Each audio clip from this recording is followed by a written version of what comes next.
చిన్న చిన్న పాయింట్లు.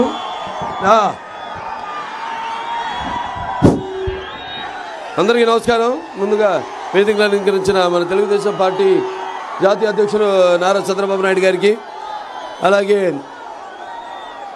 వేదికను అలంకరించిన మన తెలుగుదేశం పార్టీ నాయకులకు, అలాగే జనసేన నాయకులకి, అలాగే వేదిక ముందున్న తెలుగుదేశం పార్టీ కార్యకర్తలకు, అభిమానులకు, అలాగే జనసేన కార్యకర్తలకు, అలాగే పవర్ స్టార్ పవన్ కళ్యాణ్ సోదరుడు ఆయన అభిమానులందరూ కూడా నాకు నా హృదయపూర్వక నమస్కారాలు తెలియజేసుకుంటున్నాను. ఈనాడు ఈ యొక్క రా మహాసభకు ఈ యొక్క మన పరిరక్షణ కోసం, మన ఆంధ్ర రాష్ట్ర పరిరక్షణ కోసం బతుకంకణంలో కదిలొచ్చిన ముఖ్యంగా హిందూపూర్ ఈ సెగ్మెంట్ పార్లమెంట్ సెగ్మెంట్ ప్రజలందరూ కూడా, అలాగే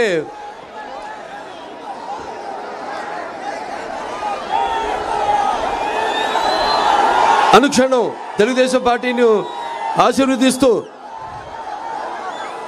నీరాజనాలు పడుతున్న నా తెలుగింటి ఆడపడుచులకు, యువతరానికి ప్రతినిధులు, నవతరానికి నాయకులు, భావితరానికి భారతదేశపు మహాశక్తి అయిన యువకులకు అందరికి కూడా నా నమస్కారాలు తెలియజేసుకుంటూ, మరి ఈరోజు ఈ కదిలిరా చూస్తున్నాం. ఈ భూమి మీద ఎందరో పుడతారు గిడతారు కానీ అందరూ మహానుభావులు కాలేరు. ఒక మనిషి మౌనత విద్యాపథంలోకి నడవాలంటే, అత్యున్నత శిఖరాలకు ఎదగాలంటే సత్సంకల్పం కావాలి, అగ్గుంట దీక్ష పూనాలి, నీ దారిలో నువ్వు నడవాలి. అది మా నాన్నగారు చూసి నేను నేర్చుకుంది. అది ఆయన్ని చూసి మన ప్రీతమ నాయకులు తెలుగుదేశం పార్టీ జాతీయ అధ్యక్షుడు చంద్రబాబు నాయుడు కూడా అదే ఆయన్ని నమ్ముకుని, ఆయన సిద్ధాంతాన్ని నమ్ముకుని మరి ఆనాడు ఆయన తెలుగుదేశం పార్టీని పెట్టారు. అప్పుడు